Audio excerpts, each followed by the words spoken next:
नमस्कार दोस्तों, कैसे हैं आप साथियों। महाभारत हमारे देश का बहुत ही प्राचीन पौराणिक ग्रंथ है। इस ग्रंथ से जुड़ी हुई अधिकांश पौराणिक कथाएं बताती है कि महाभारत युद्ध जिताने और पांडवों को तबाह करने के लिए दुर्योधन के मामा शकुनि ने कई चालें चली थी।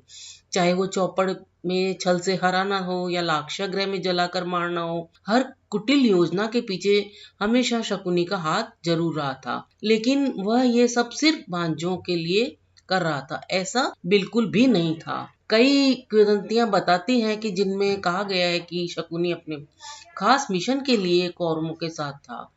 वह यहाँ अपने जीजा धृतराष्ट्र से पिता का बदला लेने आया था। वो जानता था कि कौरव कभी भी पांडवों से जीत नहीं सकेंगे, इसीलिए उसने कौरवों का पांडवों से युद्ध करवाया और कौरवों की हार के साथ अपना बदला पूरा करने का मिशन पूरा किया। शकुनि की धृतराष्ट्र और कौरवों से दुश्मनी की दो बड़ी वजह बताई जाती है। पहली वजह यह थी कि बहन गांधारी का अंधे राजा से विवाह कर दिया गया, जिसके लिए हस्तिनापुर के राजा ने गांधार राजा और उसके पिता सुबाल को हराया था। हालांकि धृतराष्ट्र इस बात से अज्ञान थे कि गांधारी का विवाह पहले एक बकरे के साथ कर दिया गया था और बाद में उस बकरे की बलि दे दी गई थी, यानी कि वह विधवा है।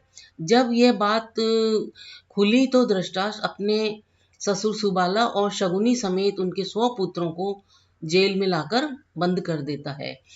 उनके साथ बहुत ही बुरा बर्ताव किया जाता है। रोज सिर्फ एक मुट्ठी चावल उन लोगों को दिया जाता था, जिससे सभी मिलकर खाते थे। धीरे धीरे भूख के कारण राजा सुबाल के पुत्रों में एक एक की मौत होती गई। तब राजा ने यह तय किया कि वे अपने वंश का अंत नहीं होने देंगे, अपने वंश का अंत नहीं करेंगे। तो उन्होंने तय किया कि सभी अपने हिस्से का भोजन त्याग कर उनके सबसे छोटे भाई शकुनि को देंगे। बीतते समय के साथ साथ राजा सुबाल कमजोर होते गए। उन्होंने धृतराष्ट्र से विनती की तो शकुनि को छोड़ दिया गया। सुबाल ने फिर धृतराष्ट्र से वादा किया था कि शकुनि हमेशा कौरवों के साथ रहेगा। धृतराष्ट्र ने इसे ससुर की अंतिम इच्छा मानकर उसे स्वीकार कर लिया और फिर शकुनि को हस्तिनापुर ले आए। लेकिन शकुनि कभी इस अपमान को नहीं भूला। बीमार पड़ चुके राजा सुबाल ने शकुनि के पिता ने मरने से पहले शकुनि से कहा था कि वह उनकी रीढ़ की हड्डी से चौपड़ के पासे बनाए। वह उसकी इच्छा के अनुसार चलेंगे।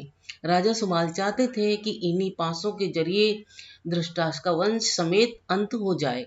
साथ ही शकुनि का एक पैर भी घायल कर दिया गया ताकि उसे पिता का ये वचन हमेशा याद रहे और वह पिता भाइयों का अपमान कभी न भूले।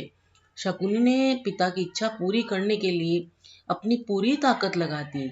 उसने पांडवों और कौरवों के बीच जब जब चौपड़ का खेल हुआ, पिता की हड्डी से बने पासे ही इस्तेमाल किए और युधिष्ठिर उसकी चाल से सभी भाइयों समेत अपनी पत्नी द्रौपदी को भी हार गए। इसके बाद द्रौपदी का चीरहरण हुआ, जो आखिर में विशेष युद्ध का कारण बना। शकुनि कौरवों को विश्वास में लेने के बाद पांडवों के साथ युद्ध में धकेलने के लिए हर चाल का सूत्रधार बना। उसके चलते द्रौपदी का चीरहरण हुआ। तो बनवास काट कर लौटे पांडवों को 5 गांव भी नहीं देने के निर्णय में भी शकुनि ने अड़ंगा बना दिया।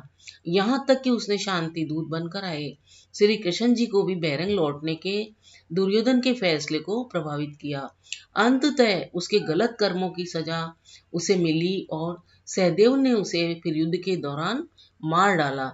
तो यह था शकुनि के प्रतिशोध की बात, जो वह कौरवों से लेना चाहता था और उनके वंश को समाप्त करना चाहता था।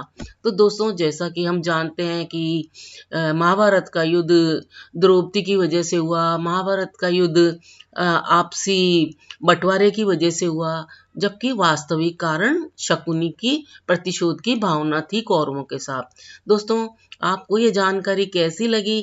अगर अच्छी लगी हो तो मेरे इस वीडियो को आगे लाइक, शेयर और सब्सक्राइब करके मेरा सहयोग बढ़ाएं। अपना अमूल्य समय देकर वीडियो देखने के लिए आप सभी को बहुत बहुत धन्यवाद। मिलते हैं फिर एक नए वीडियो में एक नई जानकारी के साथ। धन्यवाद।